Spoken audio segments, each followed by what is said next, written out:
Jadi di sini kita akan belajar ventricle yang ada di otak, kemudian aliran dari LCS lobar cerebrospinal sama vaskularisasi dari cerebrum atau encephalon. Nah, fokusnya di sirkulasi ya. Jadi mulai dari ventricle dulu. Jadi ventricle di otak dia fungsinya itu untuk menampung dari LCS atau lobar cerebrospinal. Nah, di ventricle sendiri di otak itu ada berapa? Ada 4. Ada ventriculus lateralis satu pasang, berarti kan 2. Kemudian ada ventriculus tertius yang ini sama ventriculus quartus yang dia kayak endal juga. Kemudian ventricle lateral itu letaknya yang kanan ya di hemisfer cerebri kanan, yang kiri ya di cerebri kiri. Kemudian nanti akan berhubungan dengan ventriculus tertius. Nama struktur yang menghubungkan apa? Namanya ventricularis ventro. Jadi nama sesuai namanya di antara ventricle berarti kan interventrikular.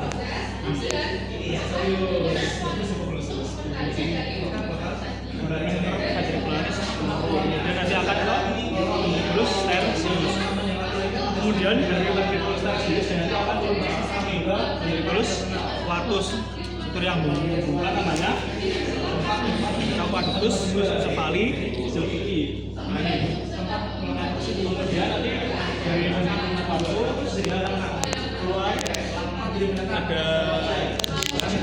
ada 4 bagian, 2 ke foramen Brusca, 1 ke adrenum. Nanti turun ke bawah jadi kanalis centralis, medula spinalis.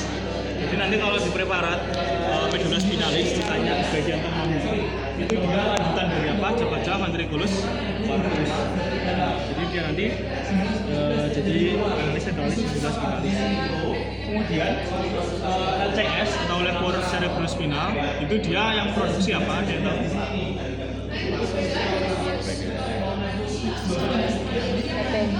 Produksi itu 70% yang produksi itu di bagian sana. Sama ventricle sendiri itu dia disusun oleh sel appending. Jadi sisanya itu disusun sel appending. Kemudian buat fungsinya sendiri LCS itu dia untuk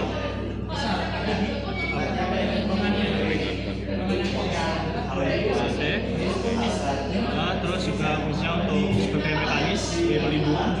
Jadi dia kalau di vertebrae itu ada diskus intervertebralis, kalau di cerebrum itu ada LCS. Jadi dia fungsinya untuk meredam pinggangan atau meredam gesekan. Kemudian juga bisa buat transport nutrisi, kemudian transport sisa sel metabolik kayak asam laktat kayak gitu. Kemudian juga bisa buat transport elektrolit yang dibutuhkan untuk metabolisme. Kemudian si LCS sendiri itu kan tadi diproduksi sama plexus coreoideum.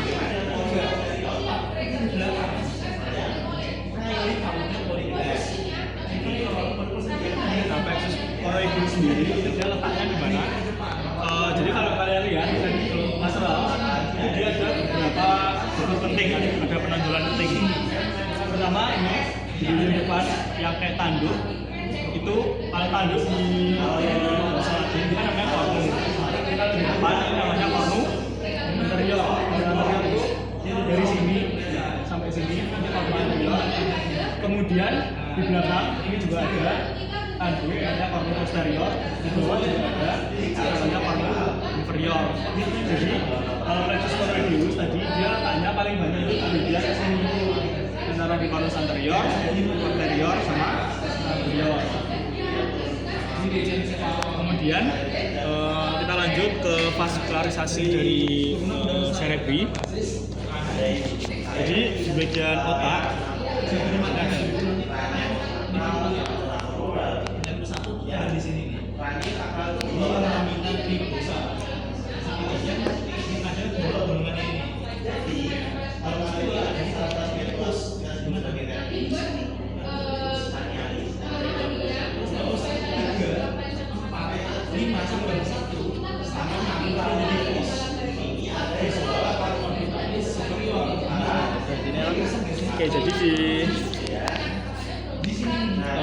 encephalon itu kan dia yang vaskularisasi dari circulus arteriosus Willisi kan.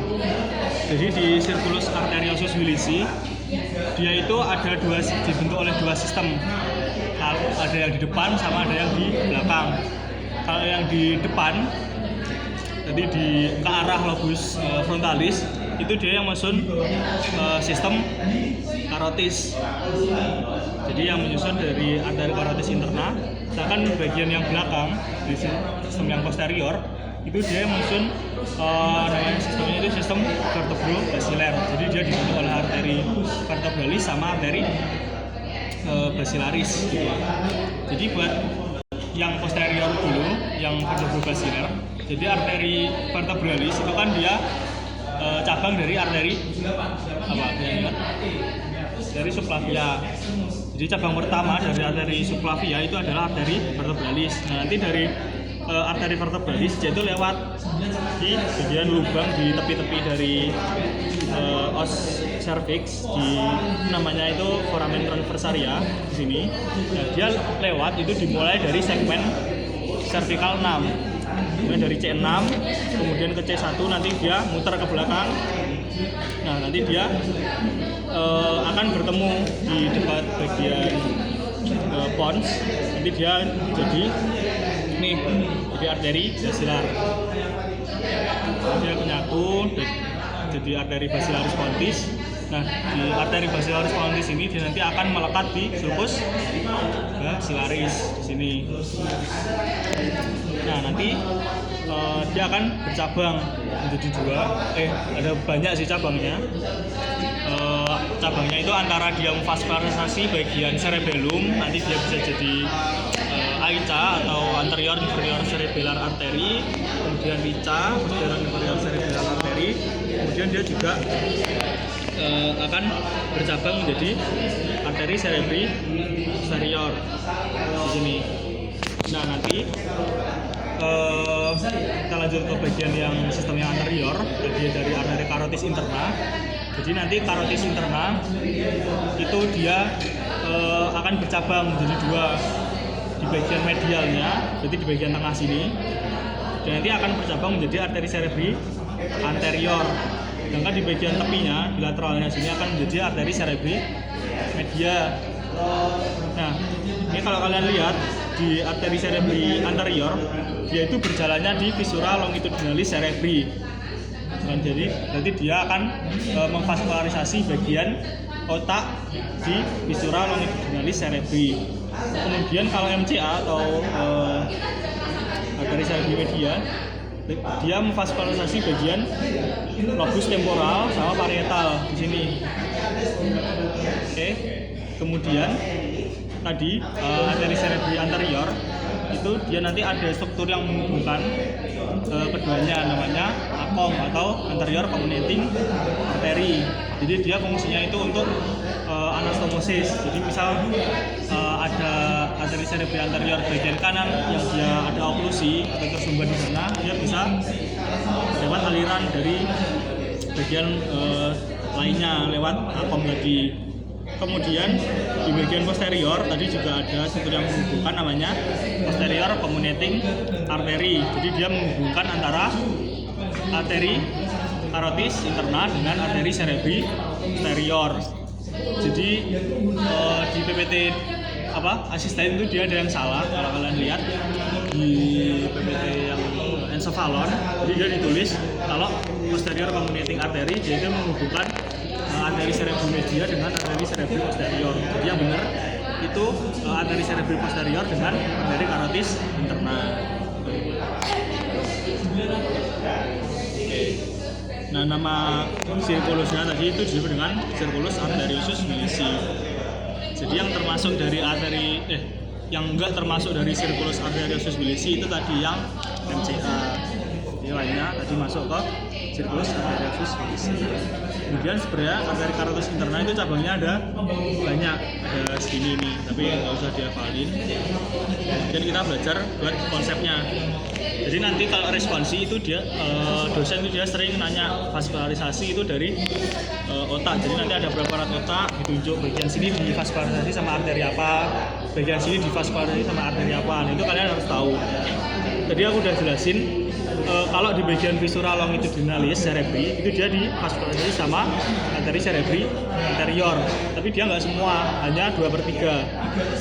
Jadi dari lobus parietal sampai ke lobus frontal itu di bagian tengahnya aja, di dekat visuranya itu dia divaskularisasi oleh arteri cerebri anterior. Sedangkan di bagian posterior di lobus occipitalnya juga sama, dia nanti di bagian yang dekat visura longitudinalisnya dia akan divaskularisasi sama arteri cerebri posterior. Sedangkan di bagian lateralnya, di bagian lobus temporal, kemudian di lobus parietal, itu nanti dia akan divaskularisasi sama arteri cerebri medial. Jadi nanti jangan bingung kalau ditunjuk di bagian sini divaskularisasi sama apa kayak gitu. Oke, kemudian buat bagian wajah ini kalian pelajari sendiri aja. Ini agak banyak karena cabang-cabangnya sendiri banyak. Jadi intinya kalau di bagian wajah itu dia dapat arterinya itu dari percabangan dari arteri carotis eksterna. Kalau interna itu buat yang bagian otak. Nanti buat sistem venanya juga mirip-mirip. Kemudian ada beberapa kondisi klinis. Yang pertama itu hidrosefalus. Jadi hidrosefalus itu dia ada akumulasi livor cerebrospinal. Jadi akumulasinya itu bisa disebabkan karena adanya produksinya yang berlebihan atau sistem ekskresi atau sistem drainasenya itu yang dia terhambat. Kalau terhambat berarti dia ada oklusi di sana. Kalau produksi berlebih bisa karena ada infeksi yang dia ngedrive selnya itu untuk produksi cairan lebih. Jadi kalau oklusi itu dia paling sering di bagian mana? Di aqueductus sylvii paling sering, jembatannya itu paling sering di bagian sana. Kemudian ada yang namanya papiledema. Jadi kalau papiledema itu dia intinya itu karena tekanan di dalam intrakranialnya itu meningkat. Jadi kondisi apa yang itu menyebabkan tekanan di dalam otak itu meningkat? Pertama, itu jelas karena ada massa di sana, menyebabkan adanya peningkatan di dalam otak. Ya kan? Kemudian bisa karena benturan di kepala yang berat gitu. Berarti tekanan itu bisa menyebabkan, kalau kalian ingat di cerebrum itu kan dia banyak nervus cranialisnya. Nah kalau papiledema dia berarti kena di nervus di bagian penglihatan, jadi di nervus opticus. Nanti dia ada kondisi itu ada gangguan penglihatan. Oke, ada yang mau ditanyain?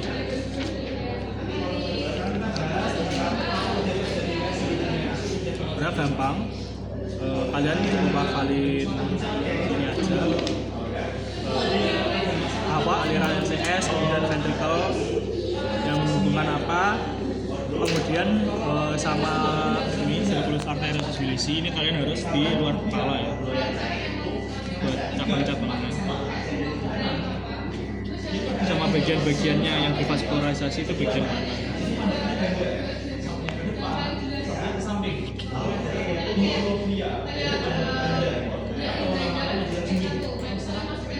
Kalian di kuliah udah diajarin sama dokter anak ini belum? Homunculus cerebri. Apa belum ada? Kalau belum diajarin anatomi? Belum.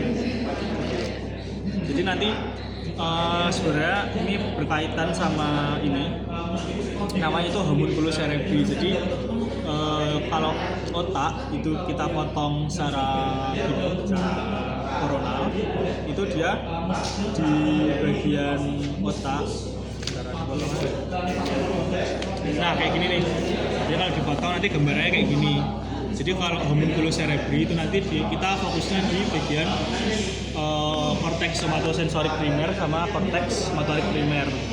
Jadi misalkan area di bagian medial sini dia nanti fungsinya itu untuk kaki, kemudian kesini untuk tangan, untuk hidung dan lain-lain. Jadi kalau misalnya tadi dia ada infark di arteri cerebri anterior. Jadi arteri cerebri anterior tadi kan dia berjalan lewat viscera longitudinalis cerebri, which is itu dia di sini kan. Nah, kalau dia infark di sana berarti dia kena bagian sini. Nah, kalau kena bagian sini nanti dia ada klinis. Misal tadi di sini kaki ya, gambar kaki, berarti dia ada gangguan motorik di kaki, kalau enggak gangguan sensorik di kaki. Jadi konsepnya kayak gitu, nanti diajari dokter anak sih. Kayak gitu. Kadang ada soal juga kayak gitu. Kalau MCA itu dia paling lebar, jadi dia di daerah sini sampai sini. Jadi kadang soalnya misal sini kaki, tangan, kemudian wajah gitu. Kalau dia lesi di sini nanti klinisnya pasien mengalami gerakannya lemah di bagian kaki dibandingkan bagian tangan kayak gitu, berarti dia lesinya lebih ke arah medial, lebih ke arah di viscera longitudinalis cerebri, dimana tadi dia adanya itu ada arteri cerebri anterior. Ini kita agak susah karena harus hafalan juga. Jadi buat setiap korteksnya itu dia fungsinya itu sebagai apa, fungsinya dari motorik maupun sensorik. Oh ya, kemudian ini tadi selain LCS itu selain di bagian apa ventricle, dia juga ada lewat di bagian subarachnoid, spasium subarachnoid. Nah, nanti dia yang mereabsorpsi itu ini nih, tonjolan-tonjolan ini namanya granulationes arachnoidea. Nah, granulationes arachnoidea passioni. Nanti kalau kalian lihat, nah ini, jadi tonjolan-tonjolan ini kalau ditanya, ini namanya fovea. Fovea dari apa? Fovea dari ini granulationes arachnoidea passioni. Jadi dia fungsinya itu untuk mereabsorpsi LCS dari subarachnoid space, jadi spasium subarachnoid. Jadi spasium subarachnoid itu dia di mana sih? Dia di antara arachnoid mater sama diameter. Jadi isi dari subarachnoid itu dia ada trabecula. Trabecula itu kayak jaring-jaring.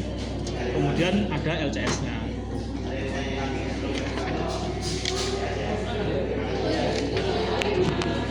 Oke, lanjut.